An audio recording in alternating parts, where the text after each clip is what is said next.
بسم اللہ الرحمن الرحیم۔ معزز خواتین و حضرات، السلام علیکم ورحمۃ اللہ وبرکاتہ۔ ناظرین کرام، عرب میں ایک شخص رہتا تھا جس کے 3 بیٹے تھے۔ اس شخص نے اپنے تینوں بیٹوں کے نام حجر رکھے ہوئے تھے۔ جب اس شخص کی موت کا وقت قریب آیا تو اس نے اپنے تینوں بیٹوں کو بلایا اور وصیت کی کہ حجر کو وراثت ملے گی، حجر کو وراثت نہیں ملے گی اور حجر کو وراثت ملے گی۔ اس کے ساتھ ہی اس کی روح پرواز کر گئی۔ جب وہ وفات پا گیا تو بیٹے بہت پریشان ہوئے کہ کیسے فیصلہ کریں، کن 2 کو وراثت ملے گی اور کس ایک کو وراثت نہیں ملے گی۔ آخر کار تینوں نے فیصلہ کیا کہ شہر جا کر قاضی سے اپنا مسئلہ بیان کریں اور اس سے کوئی حل مانگے۔ تینوں شہر کے لیے عازم سفر ہوئے۔ راستے میں انہوں نے ایک ایسے شخص کو دیکھا جو اپنی کسی گمشدہ چیز کو تلاش کر رہا تھا۔ ان بھائیوں کے پوچھنے پر اس نے بتایا کہ اس کی اونٹنی گم ہو گئی ہے جسے وہ تلاش کر رہا ہے۔ تینوں بھائیوں میں سے ایک نے پوچھا، کیا تیری اونٹنی کانی تھی؟ اس نے کہا، ہاں بالکل۔ دوسرے نے پوچھا، کیا تیری اونٹنی ایک ٹانگ سے لنگڑی تھی؟ تو اس آدمی نے جلدی سے کہا، بالکل صحیح، میری اونٹنی واقعی ایک ٹانگ سے لنگڑی تھی۔ تیسرے نے پوچھا، کیا تیری اونٹنی کی دم کٹی ہوئی تھی؟ اونٹنی کا مالک خوش ہو گیا اور کہا، واقعی میری اونٹنی کی دم بھی کٹی ہوئی تھی، بس اب جلدی سے بتا دیں کہ میری اونٹنی کہاں ہے۔ تینوں بھائیوں نے کہا، باخدا ہمیں آپ کی اونٹنی کے بارے میں کوئی علم نہیں، ہم نے اسے نہیں دیکھا۔ اونٹنی کا مالک ان کی بات سن کر غصے سے آگ بگولا ہو گیا۔ اسے پورا یقین تھا کہ اس کی اونٹنی کو تینوں نے ذبح کر کے کھا لیا ہے۔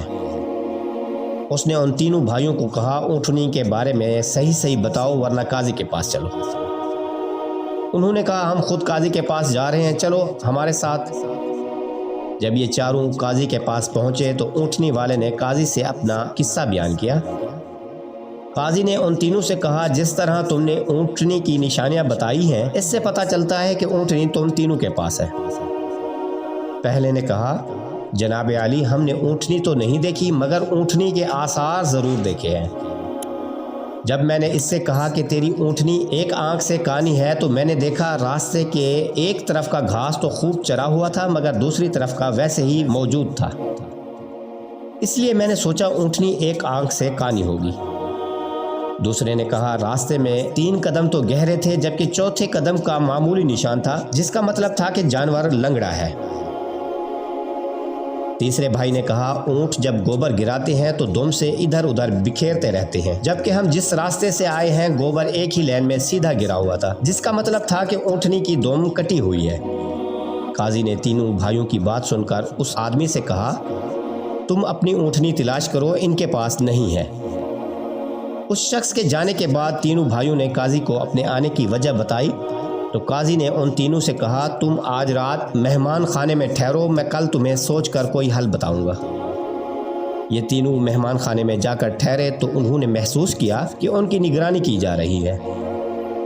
کچھ دیر کے بعد ان کے لیے کھانا لایا گیا جو گوشت کے پکے ہوئے سالن اور روٹیوں پر مشتمل تھا۔ پہلے نے سالن کو دیکھتے ہی کہا، یہ سالن کتے کا گوشت کا ہے۔ دوسرے نے کہا، روٹیاں جس عورت نے بنائی ہیں وہ حمل کے ساتھ پورے دنوں میں ہے۔ اور تیسرے نے کہا، یہ قاضی حرام فعل کی اولاد ہے۔ یہ بات قاضی تک پہنچ گئی۔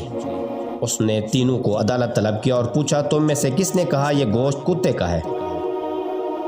پہلا بولا، میں نے کہا تھا۔ قاضی نے باورچی کو بلا کر پوچھا تو اس نے اعتراف کیا کہ پکانے کے لیے کچھ نہیں تھا، میں نے کتا مار کر اس کو پکایا اور ان کو کھلا دیا ہے۔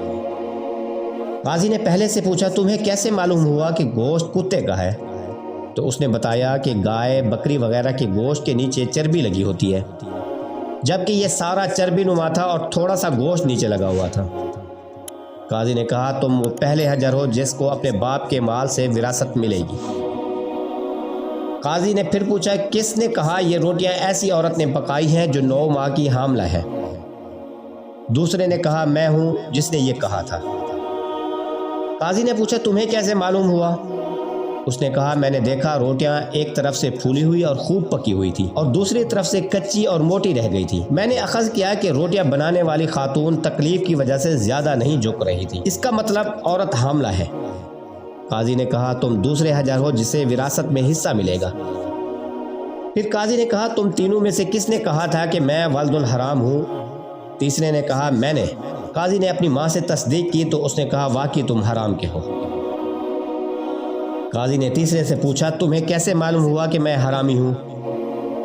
اس نے کہا تم اگر حلالی ہوتے تو مہمان خانے پر ہم لوگوں پر نگران مقرر نہ کرتے، نہ ہی ہماری نگرانی کراتے، اور نہ ہی کتے کا گوشت کھلاتے، اور نہ ہی کچی روٹیاں کسی مظلوم عورت سے بنوا کر ہمیں کھلاتے۔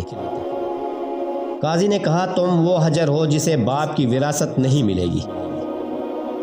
تیسرے نے حیرت سے قاضی سے پوچھا مگر ایسا کیوں؟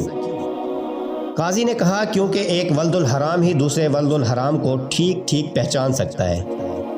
تم بھی میری طرح حرام کی اولاد ہو۔ وراثت پانے والے دونوں بھائی جب اپنی ماں کی طرف واپس لوٹے اور دریافت کیا کہ ہمارے تیسرے بھائی کا کیا ماجرا ہے، تو ان کی ماں نے کہا تمہارا باپ ایک بار صبح کی نماز پڑھنے مسجد گیا تو اسے دروازے پر رکھا ہوا پایا اور اسے گھر لے آیا اور اس کا نام بھی حجر رکھا اور اس کی پرورش کی۔